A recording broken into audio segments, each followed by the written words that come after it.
Good morning, good afternoon, and good evening, agents. I am Manny Carl, and welcome to a Division Let's Talk right here on Gun Brothers Gaming. Today, we are going to skip this morning's redesign on a gear set and move right into something else. And this was brought up in the comments by a friend of the program, Jimmy Johnson. Probably no relation to the former football coach, but that'd be cool. And definitely not the sausage maker.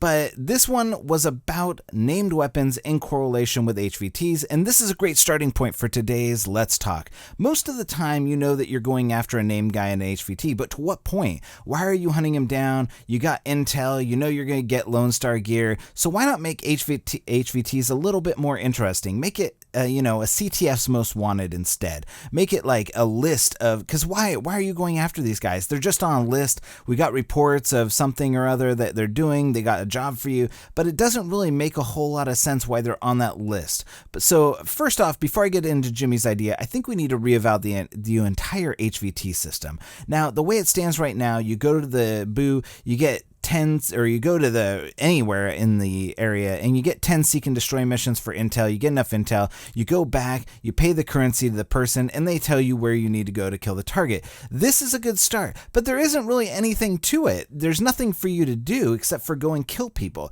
It's about as meaningful as the mission objective in the underground to investigate the area. There isn't any investigating. It could literally say anything else and it would just be as applicable as it is for investigate the area. Now, the first change is that the weekly and daily HVTs are actual investigation mission change. You go to the person and say you want to get the number one guy on the list. Well, in order to do that, you need to work your way up and get intel to where to find him. And you need to investigate and actually go through his people. So you get them to talk or you pull HVT intel off of them, which is what, for the week happened to be, number 2 and 3 on the list for this guy. Well, gee golly dang it. If we haven't got a clue where any of these guys are hanging out. What we do know, though, is that we have a lead, and they, were last seen in Hell's Kitchen harassing a woman. So there's your first lead. You are given an address, and now you got to go to Hell's Kitchen and track her down and figure out, and then question her. Once you get there, she has the information on whereabouts of the thugs that were harassing her because they were neighborhood kids that she recognized from back in before the time of the Great Plague.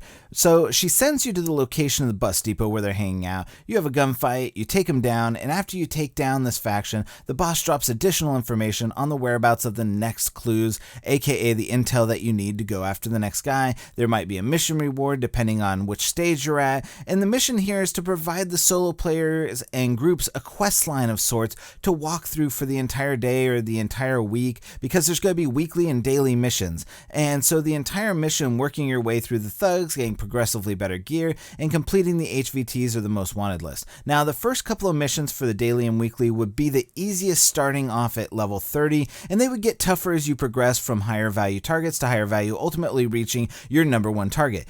Each one would actually drop certain gear sets that would have, it would be applicable to whatever you're doing now. And if it was a cleaner, they would drop a Firecrest, LMB would drop Sentry, Riker would drop whatever gear set was assigned to the Riker at that time, and you would ultimately get a full 240 gear set, doing the weekly. These are for dailies. They would drop those on the dailies. The 240 gear set would be for the weeklies, with the number 2 and number 1 boss dropping 268 gear for the week.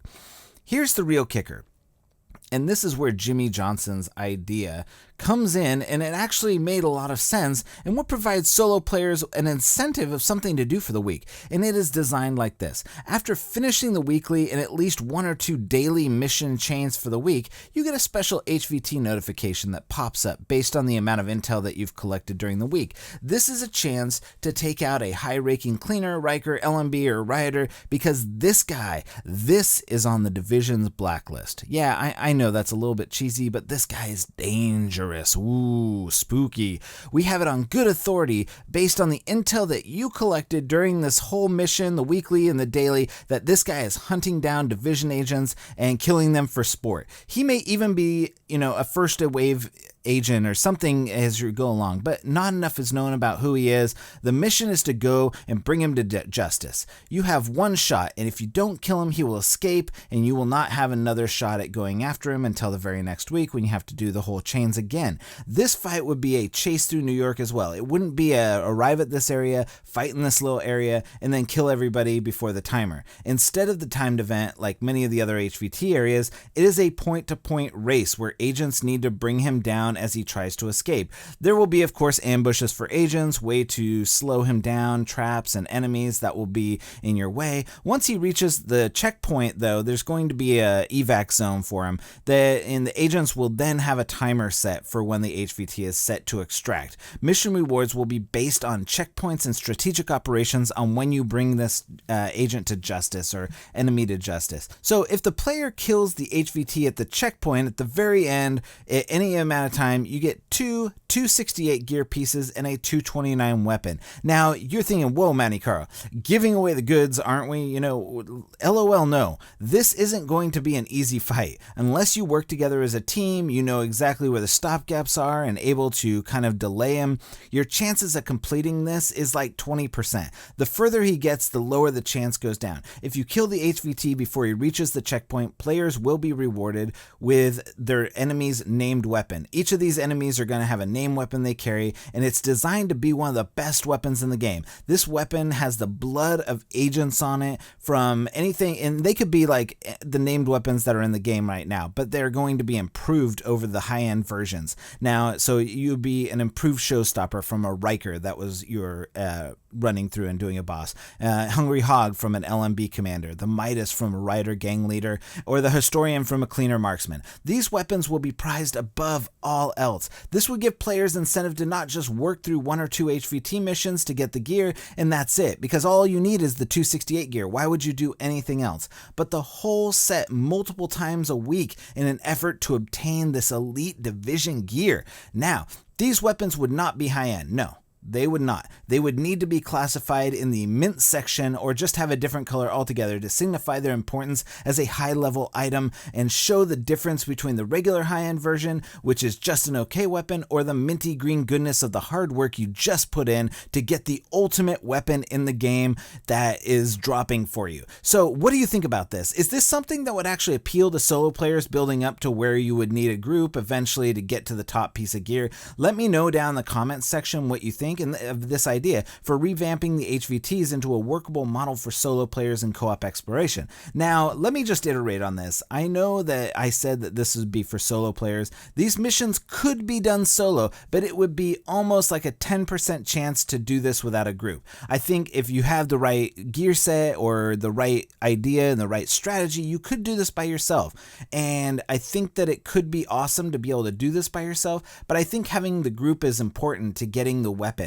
And that brings me to the matchmaking screen where you can go. So let's go ahead and just redefine matchmaking and redesign that. Look at the agents and see what gear they have is an important part of matchmaking. Now, matchmaking will bring up like what you see when you press the select button or the start button. It brings up a little screen and it shows you all the players in an order of how long they've been waiting and what mission that they're trying to accomplish, like whether it's Dark Zone, whether it's Underground, whether it's this HVT stuff. Like you can go through and actually pick a tab and see the people that are waiting for that, and you can build your group from there instead of by gear score, and it would show what gear the player is wearing, not the gear score. No, we don't want to see the gear score. We want to know the level of the agent doing the mission, and we want to know what they are wearing. So that's really what it is. So let me go ahead, and my solution for fixing matchmaking is to put up like a mercenary report. That's what this would be, is a mercenary report, where it lists people by time waiting at the top and allows you to sit in the queue while doing other things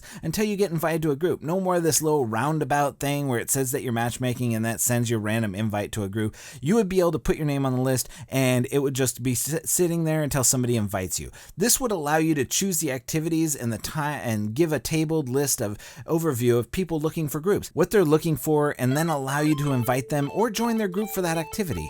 Anyways, that's been my time. I got a bunch of cool things I'm working on today, and this is just one of them. We'll most likely have a gear set redesign tonight. I'm not going to cut that out. I'm trying to do one a day so that we get through it as fast as possible. My Xbox One S unboxing video, that's probably coming as well today. And I have my Battlefield 1 first impressions all coming today. So subscribe to get all of that info if you are not subscribed right now. And drop a like on this video for Jimmy Johnson's cool idea that inspired this design for me to go through and work through this. For all of us here at The Division Let's Talk, I'm Mountie Curl, and we'll see you on the CTF's Most Wanted list. Agent out.